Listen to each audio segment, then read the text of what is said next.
Welcome to the Guitar Dads Podcast, a podcast for guitar people by guitar dads. This week, we are joined by the man, the myth, the legend of pedal building. We are standing at the pearly gates this week on the Guitar Dads Podcast. And now, the dudes who will never be allowed into heaven and put you through hell each week, Matt and Dave. Hello, everybody. I'm Matt.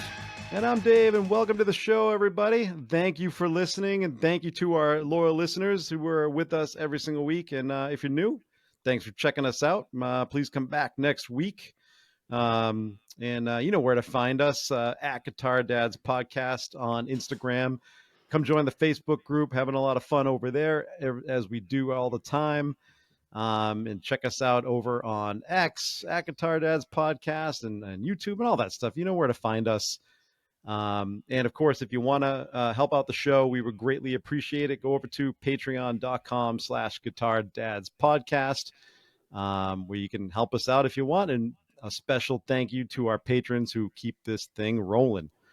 All right, Matt, did I miss anything? No, you got it all. You're doing better. You're getting better at this, Dave. Getting better. You know, you think after a few years I'd be yeah. really After a few years, you think you you have it down, but yeah, sometimes you don't. No, you got it. Thank you. Okay. You always correct me. You know, it's okay. Yeah, I appreciate the correction. I can take criticism. Yeah. That's what I'm here for, is for criticism. So anyway, you are basically. I am too, to some extent. All right, let's get into it. Yeah, we have, as I said, we have a very special guest this week. We are psyched to have him on the show. Zach Broyles, owner of Mythos Pedals, but you can also hear him on his podcast, Pedal Pushers, and along with Rhett Shull on Dipped in Tone. If you don't know Mythos, well, today we are going to try to lift that rock right off of you because you've been under there pretty long. And just a quick thing about Mythos, started back in 2010. They hit full speed in 2017, and since then they have made some of the best and more unique pedals in the biz. He's also armed with loads of guitar knowledge and is a genuine, honest dude in the industry. So we are really psyched to have you, Zach. Thanks for hanging out with Guitar Dads. Hey, thanks for having me. That was so nice. I don't have to explain anything. We're done. That's right. And that was this week's Guitar Dads episode. Dave does the homework. He's into I like it. Yeah, he does the homework, and make sure we have the proper intro background of our guests. So Zach, what's going on, man? How you doing? Oh man, I'm doing good. I've just been busy, always That's busy. That's great. We had Cardinal Black, Chris Buck's band. Yeah, I heard about in this. town. Yeah. And so we had like a hang at the shop, and so a bunch of people came by. So this week has been like, when you have an event on Monday, it kind of like sets the week on its head. Oh yeah. We've just been playing. Every day has felt like Thursday for some reason. But apart from he's that, a monster player. How was the gig? So how was the gig? The reports are coming in, and it just sounds like he blew the roof off the place. yeah, man, he's great. I've known Chris for a long time, and I've followed him for even longer. But the gig was awesome. They sold out the Basement East in Nashville, which is not, it's not a stadium, but it's a big venue, and it was packed. And he played great. That's awesome. Band played great, sang great. Everything was killer. Oh yeah, that's great. I mean, I've been following Chris for a long time as well, and I feel like Cardinal Black is probably the best project he's done. I mean, he's done some cool. What was it? He had what was it? The last project he had that I listened to a lot of their stuff. It was like Buck and Evans or something like that was what it was called. Yeah. That was good. That was more like kind of bluesy. He teamed up with a woman who just had this amazing bluesy kind of voice, and she played keys, and it was great. But I feel like this is really kind of hitting his stride on what, and it just really kind of highlights what he does. And I just think they're an amazing band. Like, I can't get enough of it. I'm like, this is great. I was just upset that, they didn't really come all that close to where we are up here in Boston, or we would have tried to make it happen.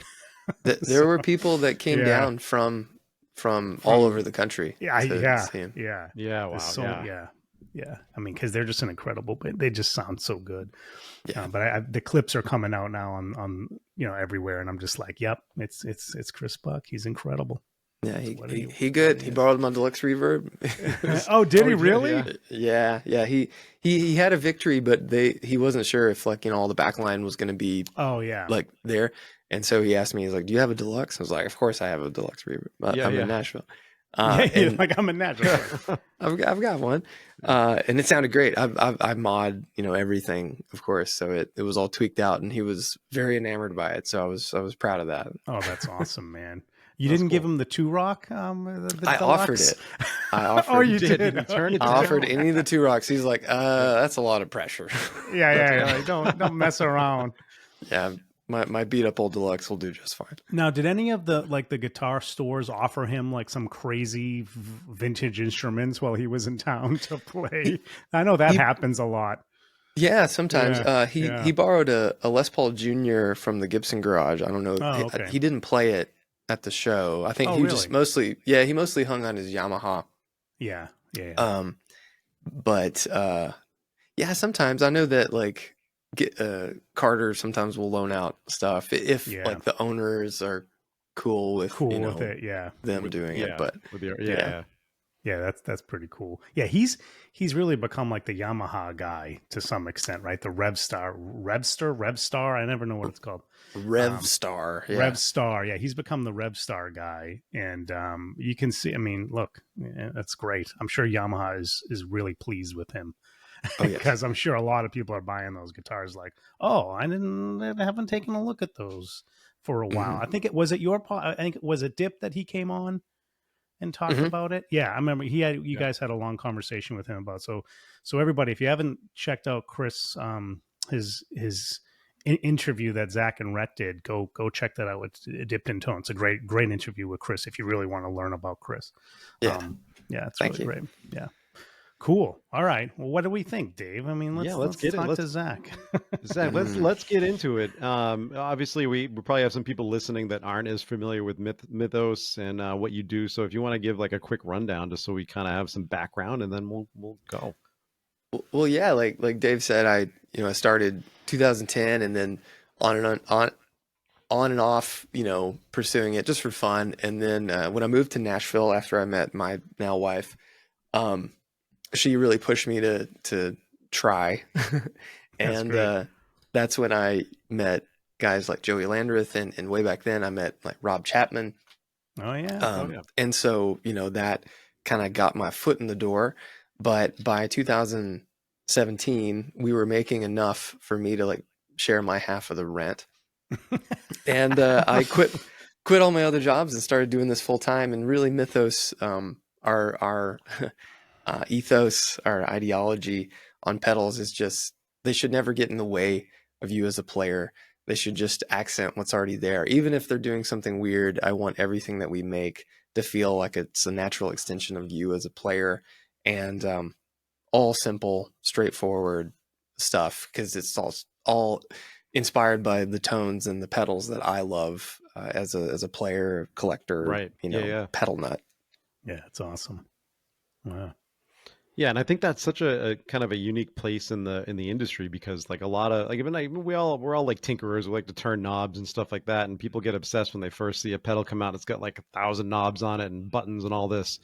But you forget when you just go back to the fundamentals and basics. What it's trying to do is trying to just highlight you as a player. It's not trying to turn you into something that you're not.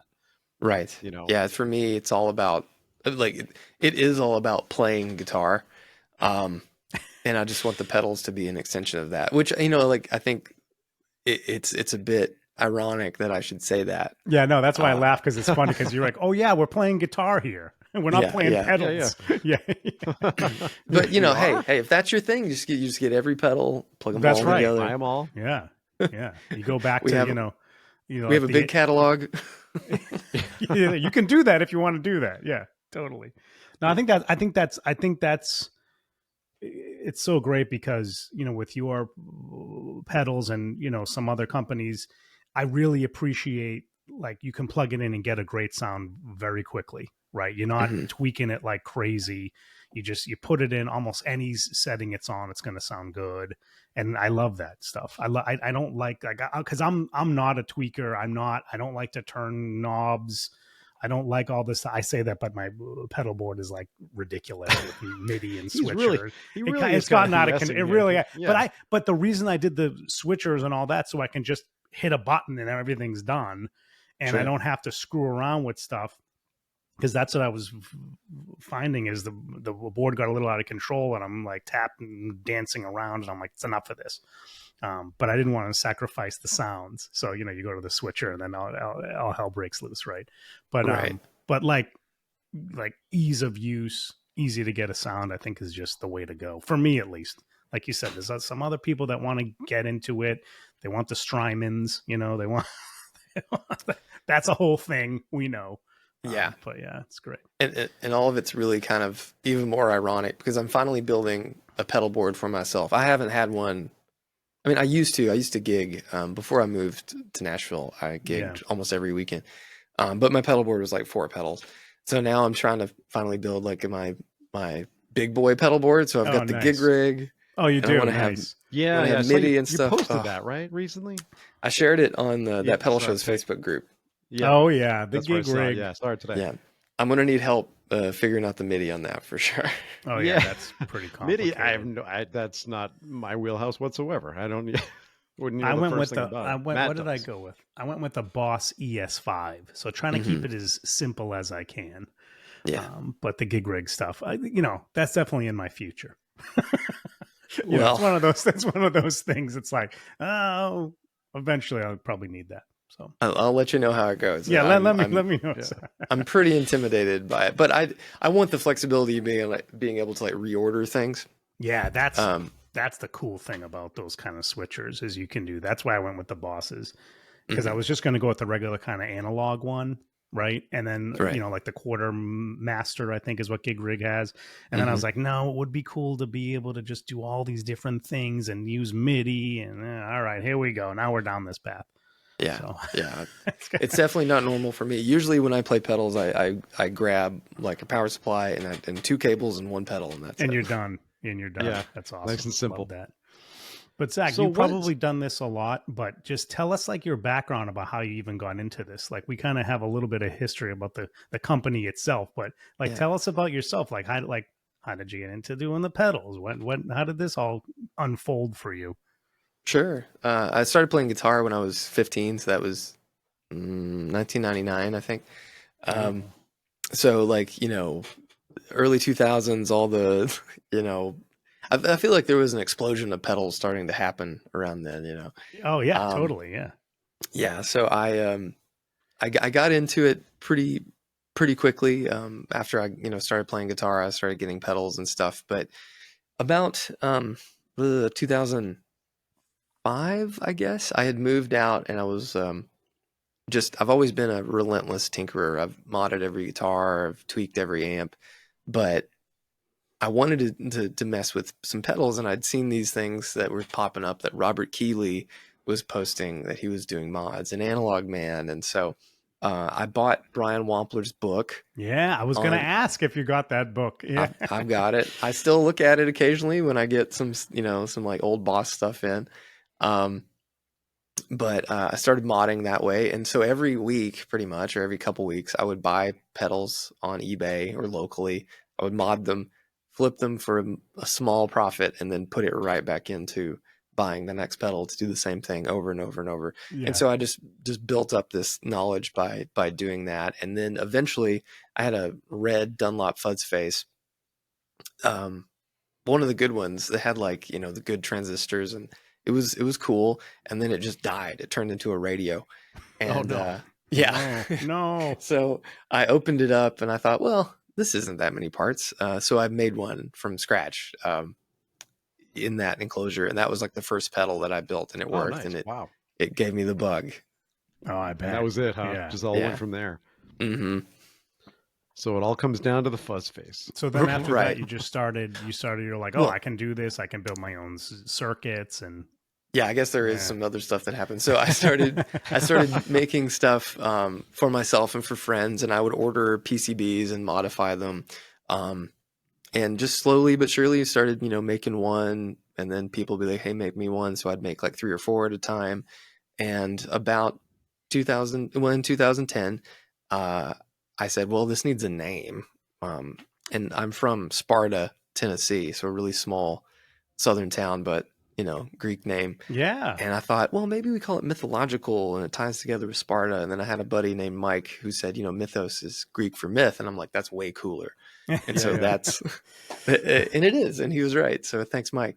Called it that. And then, that's kind of how all of it began. And it was just slowly, sharing with friends and meeting people in town. I was very fortunate to be so close to Nashville and knowing so many guitar players. Yeah. And then once you got into Nashville, it kind of, it all kind of happened, right?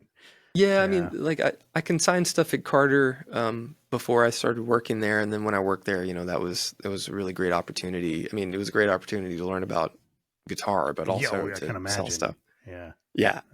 But then, I mean, really, like I gave the pedal to Rob Chapman and he showed it to Lee, and Andertons was like the first dealer I had. I didn't realize that. Is that right? Wow. That's unbelievable. Really so that was kind of a big deal, because if that was around, you said that was around when 2015. That was probably 2015 or so. Because that's when Andertons was really starting to get. Well, I guess the Andertons channel was still Rob Chapman's channel at that point, but they were getting so popular around that. I think that's probably when I started watching them, was 2015.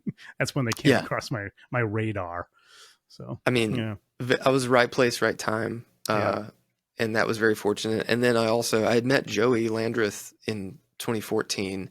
I was there. He says I'm their first fan, their first American fan. Oh, is that right? I was the first person to come at their first gig at the basement, the original basement in Nashville. Yeah. I was the first person that came there with the sole purpose just to see them. Oh, okay. And like he and I became fast friends, and I gave him a Mjolnir, and then he wound up on that pedal show, and like I got him some of the Carter demos, and so it just all kind of stepped on top of each other. Oh, that's great. Yeah, it all just went from there. Wow. Yeah. It is kind of like the right place and the right time, like just like you said, right? Like that's like so many things in life. But I think that was awesome. No, go ahead, Zach. When luck is when preparation meets opportunity. That's right. That's right. Yeah.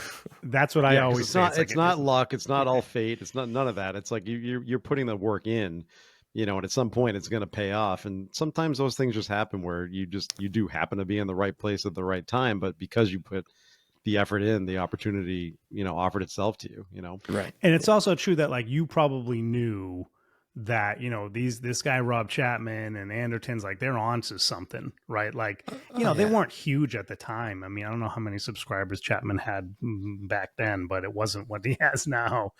Yeah, well, I saw him. He came to America to do like a tour with the Chapman guitar stuff back with Riff City Guitar. Yeah, with Riffs. Yeah, I remember that when they had that. So he was pretty big at that point, but still, it was pretty big. YouTube was just, I don't know, it was starting to really explode back then. Yes. I feel like guitar YouTube. We should say guitar. YouTube Yeah, the guitar YouTube was. Yeah. So you were smart enough to kind of say like, oh, okay, this is what's going on, right? Because if you think about it, like it seems like the major companies really have only caught on to YouTube, like I don't know, like around the pandemic. Right? Like, well, yeah, like, yes, they were, Fender was sending stuff to YouTubers and stuff, but it seems like the pandemic, they finally realized like, wow, these people are incredibly important to what we're doing. Right. So, yeah. And I think we're seeing like how all that's going to end up. 'Cause I feel like COVID and the pandemic and lockdown and stuff was such a weird time. I mean, it was incredible. But things are starting to normalize now, and a lot of the people that were succeeding exponentially at that time, because everyone was home. Everyone's home watching YouTube and doing stuff, and is starting to go back to some normality. And so it's becoming a lot more.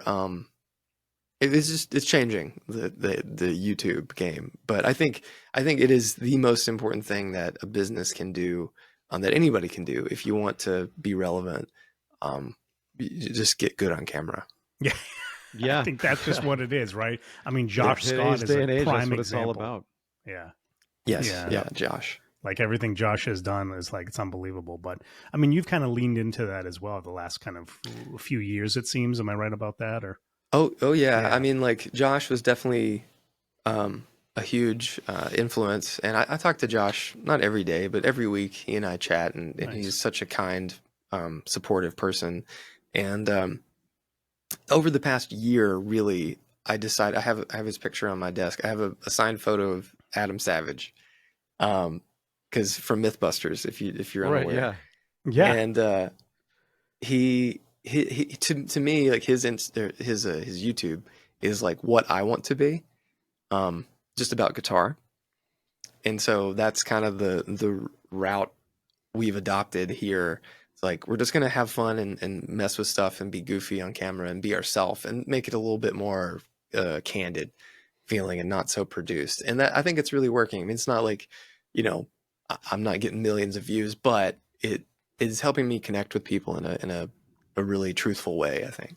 Yeah. I think that's such a good point, because it's about, I mean, when you are genuine, it really comes across. There's so many options all over the internet. And I think there's a certain group that does gravitate to the highly produced stuff, the big stuff. And almost because there's this misconception of trust with the opinion, because it's like, well, this is a big channel and this is a big production, versus just giving somebody else a chance. And, you know, when they come off as genuine, you really understand, like, you know, okay, this may be a person that I should be listening to, influenced by, you know, if I'm interested in purchasing a guitar, a pedal, or whatever, anything music based, you know. Yeah. So, I think I think everybody is catching on to the fact that, you know, when there's so many options out there with guitar. You know, we're in the golden age of guitar gear. You know, everybody talks about that. I talk about that all the time. And you just have so many options. So to have a personal kind of connection with people, you know, whether it's through YouTube or wherever you're doing it, Instagram, you know, I think is massive for a business these days, right? And it seems like even the big brands like Gibson seems to have caught on to that, because you have Cesar is all over the place, and you can see him kind of personally playing guitars and that kind of stuff. Like you can tell, like they're kind of catching on to this, as, you know, the people that run these companies need to kind of be out there and have a face. yeah, be out in front. order Yep. in order to do this. And that kind of gives people, like, you know, when they see you, Zach, they're like, oh, and they might be in a store, they might see it pop up and be like, oh, that's that guy I see, you know, and he's got a cool Les Paul and he's like a real player, and right, like that's what we hope for. Yeah, right? I mean, that's the point, right? And I think that's huge. And, you know, everything that Josh is doing is the same kind of deal. And it takes, I mean, I can imagine, I mean, we know how much effort it takes us to do this podcast. You do your own podcast, a couple of podcasts, then you run a company, and then you do this, right? And you really, it's a lot of effort to do it, but it comes across. And I think, you know, I think that's probably a big part of why you're having the success you're having, is because people see you as the owner and as someone who cares about this. So, yeah. And you know, I think it's good to be honest and open with people. Like, and I catch a lot of flack. I mean, Matthew and I we do our live stream on Fridays, and usually people will bash the fact that I love Tube Screamers. I think there's like 20, 24, 25 fanatic. Yeah. But I don't really like Jazz Masters, and people get really mad. They're like, oh, I bet. You know, you just don't understand. It's like, no, I guarantee I've played as many as most people. I just really don't like them. Yeah. You know? Yeah. I mean, I can explain it. I think, like, the thing about, you know, having an opinion is being able to back it up. Right. Sure. And like have the experience and the knowledge. And I think, you know, the one thing that I never want to be, you know, armchair quarterbacking. I want to be really, like, if I'm curious about something, I want to know.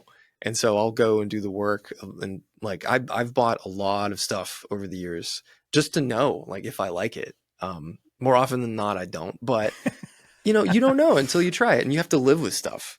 Right? Yeah, of course. Yeah, you got to live with it. You can't just kind of look at things from like you said, like you can't be like the armchair and do this. We do that a lot though, Dave, right? Well, we do caveat it by saying like this doesn't appeal to us, but I don't have hands on it. So you got to take everything with a grain of salt. Right.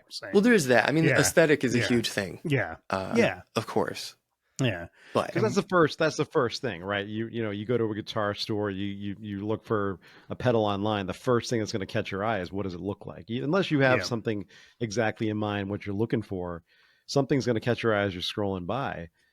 Yes, but I think, you know, Matt feels the same way. It's like and I know you do. It's Do I, everybody's Dave? going to have an opinion on everybody's going to have an opinion on gear, and it's okay if you don't like something. It's the people that, I think, the misguided, reaction of, well, what do you mean you don't like a Jazzmaster? What's wrong with you? Like, is there something wrong with your ears or your hands or whatever? And no, I just don't like them, and that's okay. There's nothing wrong with it. People say that about Les Pauls, which is crazy to me, but they're wrong, but that's okay. They can be wrong, but it's like, it's what it is. Yeah. You just haven't played a good one yet. That's what I would say. You just haven't played a good one yet. That's right. Yeah. And maybe that, I've had some hands on the kind of offset Fender stuff, and I'm kind of with you. It doesn't really appeal to me all that much on what it is. I love the aesthetic of them. Yeah, they do look cool. Yeah. I love the way a Jazzmaster or a Jaguar looks. I don't like the pickups. I don't like the bridge. And people always say, like, to that end, just put a mastery on. It's like, that's not the point. That's not a test. Yeah. It's like, oh, this burger sucks. Oh, coat it in sauce. Like, okay. Cover it up. But I do think, like, I think everything has its place, and I like all sorts of stuff that people just don't get. I love Strandbergs and things like that, So it's like, it's fine. Yeah, that's what it is. That's kind of what's cool about this whole thing is everybody, like I said, there's so many options. Everybody has their thing. Everybody does it a different way, and it's fun. It's fun to talk about, at least, because everybody has so many different opinions, and it gets people going, which is kind of fun. But yeah, so. So real quick, because we do have to kind of pay the bills, and this is part of this may be a little uncomfortable, Zach, because I have to read a quick ad here. And this is what we do on our show. We kind of read this within the body of the show and don't like do it in post. Let's go. Let's go. Let's just do it. This episode of the Guitar Dads podcast is sponsored by Copper Sound Pedals, a boutique pedal company building unique effects by hand right here in Massachusetts. And today we are putting the spotlight on the Telegraph V2. Guys, this pedal is really cool. We told you about this before. And so if you're familiar with Copper Sound or not, you've probably seen their Telegraph stutter in stores or online. It's that kill switch pedal that features a Morse code style key on the face. It's a really unique looking thing. It's awesome. And it features a proprietary all metal Telegraph key, sturdy and stylish.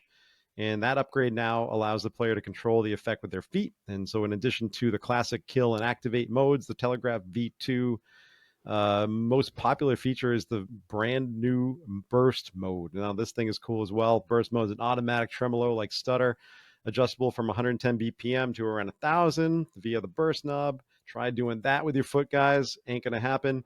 And it comes in 6 standard finishes. As a bonus, you can use the code DADS10 at checkout and get your 10%. So go check out, you guys. We talk about Copper Sound all the time. Alex is a friend of the show and a buddy of ours. So we're just happy to let you guys know about Copper Sound. Yeah. They make great stuff. Oh, they do. They do. You know them, Zach. I know everybody. Everybody knows everybody in this industry. The pedal industry supports each other pretty well, it seems. I mean, you just mentioned Josh. For the most part. Yeah. Well, yeah, I hear there are some outliers. I hear. We have to do that after dark. That's right. We talk about that. And it's like, yeah. For the most part, we do. And then there's like, there's a select few where it's like, no. Hey, look, it's a business in the end, right? Everybody's doing what they're doing. But yeah, we love Copper Sound. And everybody's making such cool stuff. And we just if you're like, most of us, when you think something's cool, it doesn't matter who's making it. You just want to have it and try it and play it and use it. So, all different things out there. So Zach, I wanted to ask you, and you kind of already went into this a little bit, but when you're first designing a pedal, other than the simplicity kind of taking charge, what's really your approach? Like, how do you decide what to build next? I mean, are you listening to some of your customers? Are you just doing the stuff that you want to do and you're hoping that it's just going to catch fire, or how do you approach that? Yeah, it totally depends. A lot of the times it is driven by what the industry is doing or what people are asking for. That has definitely been a driving force for a lot of the stuff that we've worked on. A lot of times it's artists, that may not necessarily mean doing something like a signature pedal, but I've had a lot of guitar playing friends that would say, why don't you do this? Or, I'd be interested in that. And that has been a huge way of like kind of figuring out which path to tread. But a lot of it really just comes down to myself and Matthew Timmons. He's in the office beside me. He's our GM. Just kind of putting our heads together and saying, like, what don't we make? What could we make that people might enjoy? And what stuff would really excite us to have as part of the lineup? So it comes from all directions. And usually my design process, like if we say, okay, I'm going to design the Oracle, for example, I do everything in the computer first, like drawing it out. Like I say, okay, like instead of putting on a bullet point list, like these are all the features we want, we'll start mocking it up and say, oh, wouldn't it be cool if it had this? Or, oh man, if we had switches or buttons or toggle, anything. Like we start doing it in the computer, and that will kind of like lead our way when we're actually trying to do the circuit. Nice. Has anything anything in your current lineup, have you kind of like stumbled on accidentally, like a happy mistake? Oh yeah. So the Hephaestus, which there's one by that Ghostbusters sign up there. It's okay, right there. So that is the boss tone, the Jordan, the one that the Spirit in the Sky fuzz, the one that plugged into your guitar. Oh yeah. Yeah. So that circuit is kind of fuzz facey, but it's a different thing. And I was doing this series where I made a bunch of not handmade, but use big through-hole components, like fancy bougie stuff. And I was going to do that pedal as a standalone fuzz. And when I made it, I put, gave it a gain and a volume and stuff, and was playing it. I'm like, this is like, okay. It doesn't make me want to put my golden fleece away or not play any of the other fuzzes we make. So what can I do? So I took that board, and every single component was a socket. And so on all the resistors, I took a potentiometer that is wired up to 2 wires and put it in place of resistors and started turning it, right? And so on the Hephaestus, the knob on it controls voltage. So when it's all the way up, it's the normal voltage that the Boss Tone would operate at. It's fuzzy.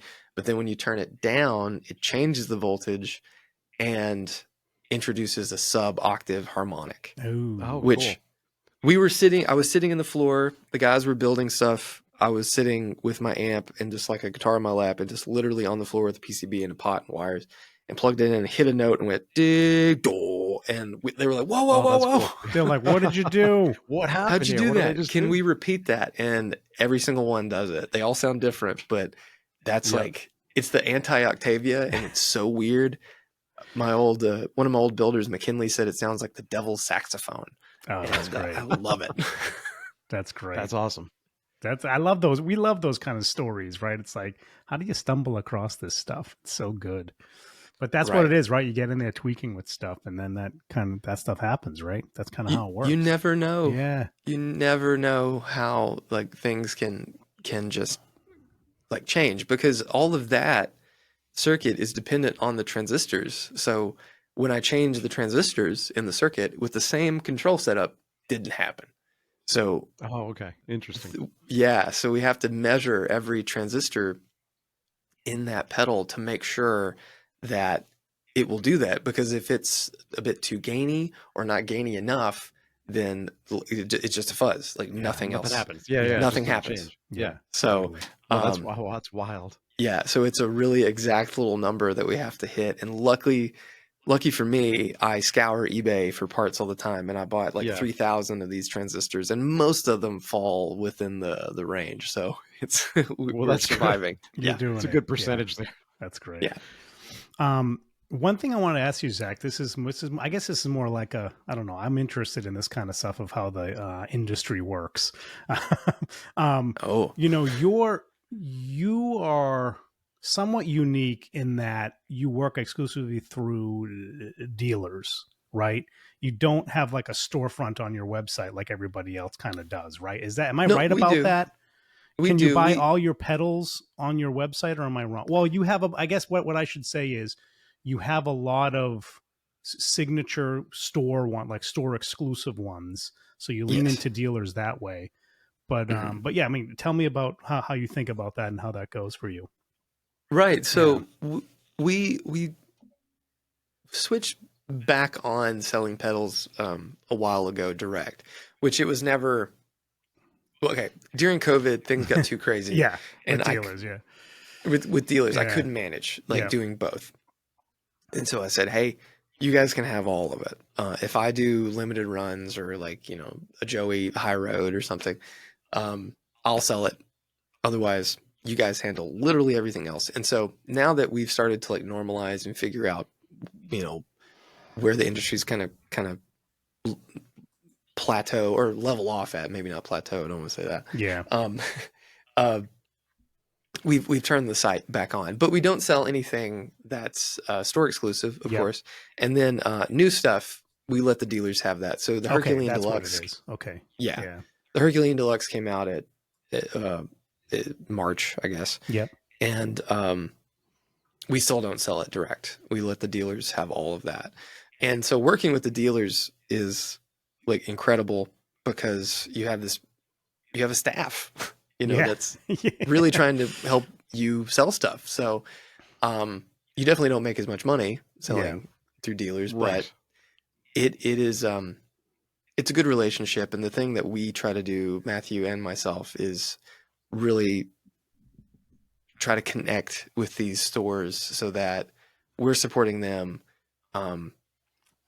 We buy stuff from them, just for ourselves, but we try to show them that we've got their back and we're not going to screw them out, by doing a bunch of sales on our website or doing a bunch of exclusive stuff that they can't have. So it's a delicate balance, and some people struggle with that, but everyone has their own, goals and numbers that they have to hit. Yeah, and that's just the way it is. Yeah, no, I love it, Zach. Yeah, but we've noticed there's been some companies that just could completely turned off the dealers, right? And to me, I look at that and I'm like, oh, that's interesting. like that's. Well, I mean, I get why they would do it, especially if you have the demand. It's like, well, why am I paying them? Like, why should they make anything off of me? And it's like, true, but at the same time, dealers kind of really do a lot of work. Like you said, they do a lot of work for brands a lot of the time too. So it's a balance. It's interesting to me when I see that people just go exclusively direct. So going direct. I mean, like I understand if you're a small brand, I could totally. I mean, like if you're somebody like Mike at Seeker or something, like it's a lot of legwork. Like having a ton of dealers and doing like the attention to detail he does it's not feasible. But I feel like for certain brands, if you have the infrastructure already, it seems to make sense that you should only go direct. Yeah. But I know for a fact it is a hard it's a hard path. Yeah. Oh no, I believe it. I totally believe it. So that's interesting, but it is cool. Like, how does it work? Because it's really cool that you have all these different versions with the stores. Is that how did you come up with these? Like, it's really like the Mjolnir. Am I saying it correctly? The Mjolnir. The Mjolnir. Yeah, I know. I'm not going to get there, man. The stupid Mjolnir. Mjolnir. Okay. Mjolnir. Yeah, the dumbest name I could have possibly chosen.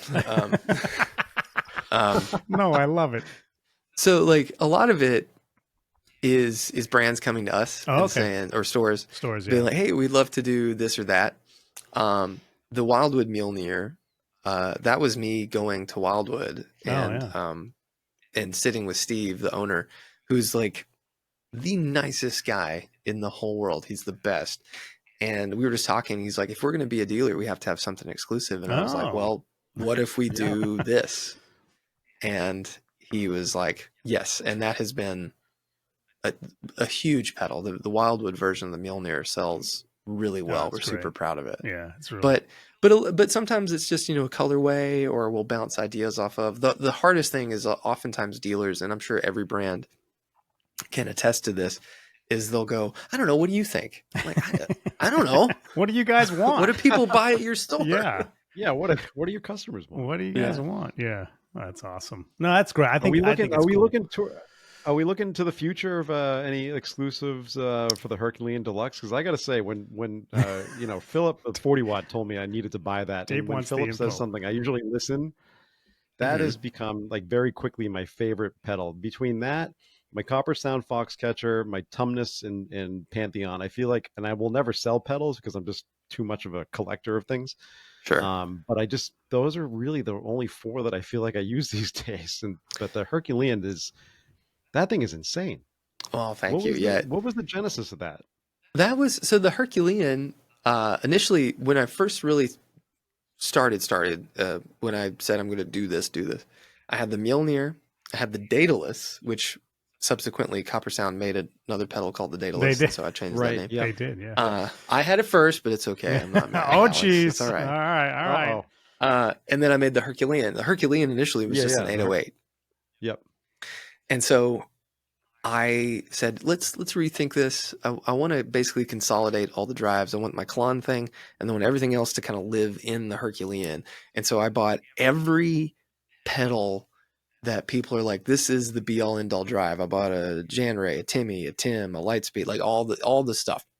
Yeah. And so the Herculean V2, which had 4 knobs, was kind of an amalgam of like an 808, a Timmy, and kind of a Zen Drive sort of idea. And so the Herculean Deluxe took all of that, and then inside it's all switchable.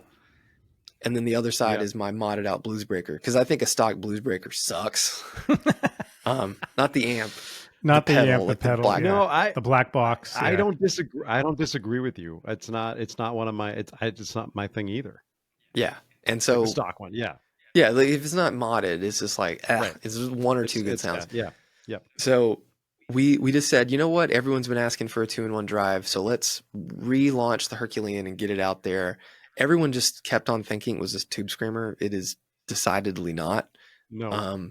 But we just wanted to let that kind of shine, and it's done really well, and I think people really like it. But the 2-in-1 thing, I think it's a lot of stuff. It's like people like 2-in-1s. It's not as expensive as other things. Yeah, that's true.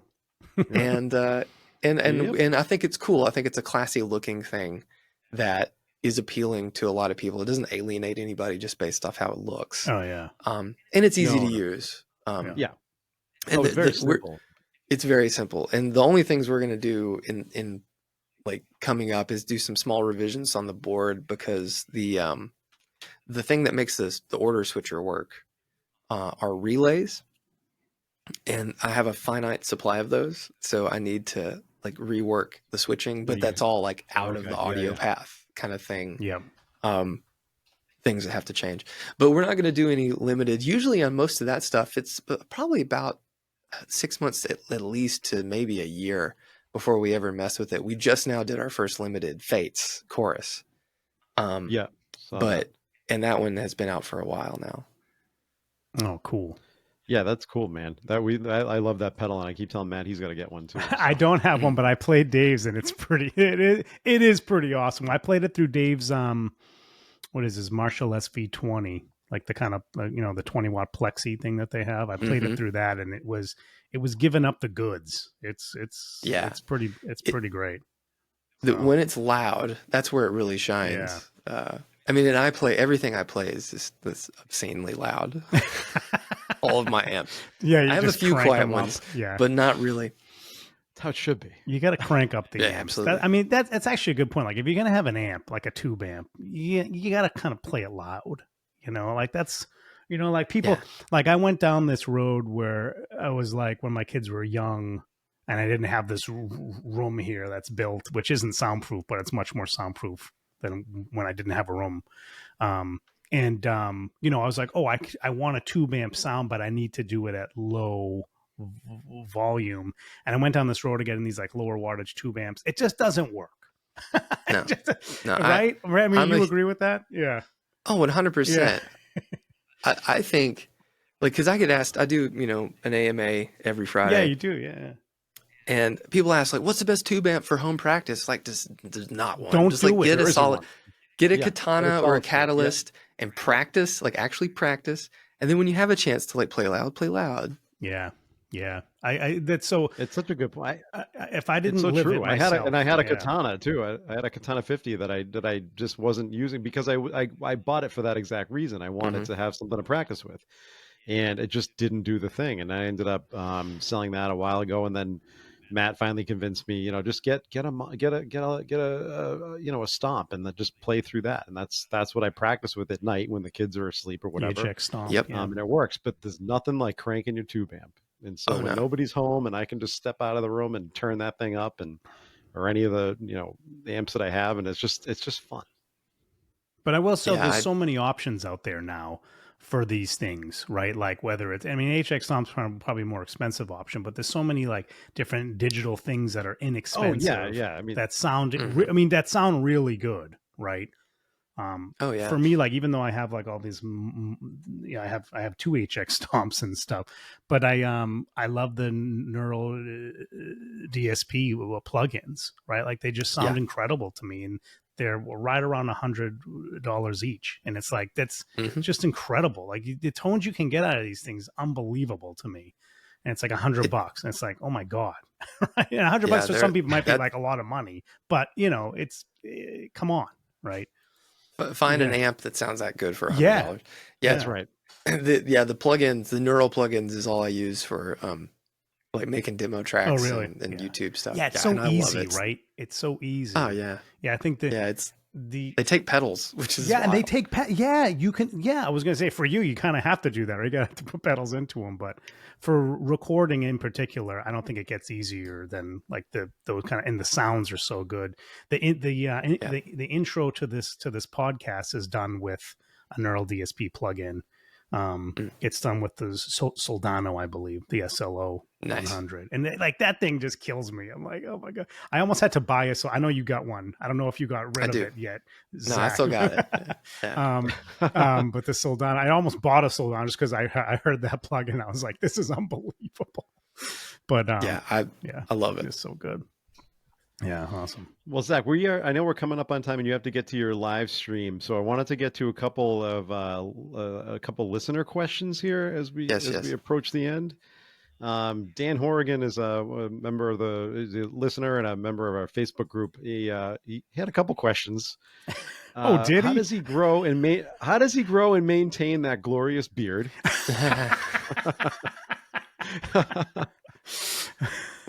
Well, I don't think you have to really know. answer that question. Yeah, Zach, you don't really have to answer that. Zach. it grows on its own. I think I will say, learn how to trim your beard. That makes a big difference. Beard trimming is very. Do you important. use beard conditioner? That seems like a thing these days.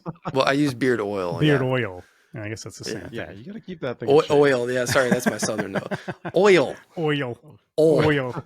Oh yeah. Oh, beard oil. Oil. Yeah. That's so good. In a more pedal-based question he had, he said, is he going to make a Russian muff-inspired fuzz with an optional octave foot switch, and why not, and can I have one?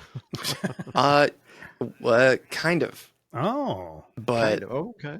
All shall be revealed on that. Oh, okay. All right.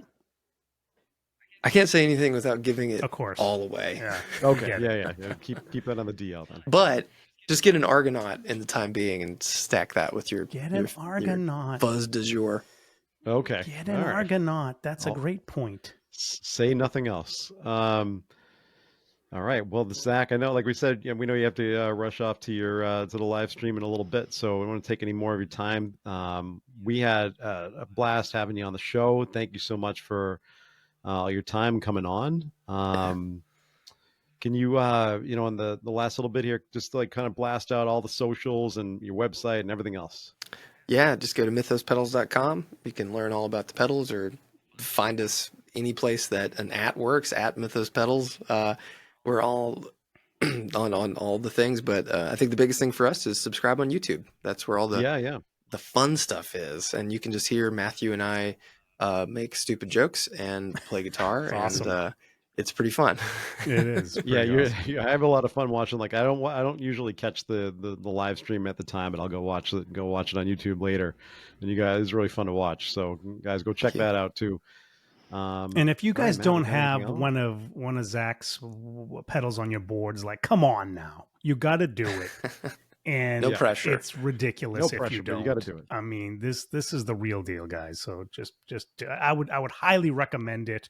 I mean, Dave's been on about the Herculean for months now. I got the Oracle, and I use it for more like a slapback kind of thing, and this is my first analog one that I've had analog. I had a Boss DD5 for like 20 years on my board, and Classic. and this kicked it off, Zach. So there you go. The Oracle, everything we make, I will say that I obsess over all of it, and there's not a detail that I don't scratch my head about. So you can always rest assured that I have all these white hairs on that gloriously maintained beard. Are well earned. Yeah, that's right. Well, you can tell. That's great, man. Well, thanks for hanging out with us, Zach. Thanks, man. Really appreciate it. Thank you, guys. And I think for now, that was this week's Guitar Dads podcast. That's it. Keep rocking live. Catch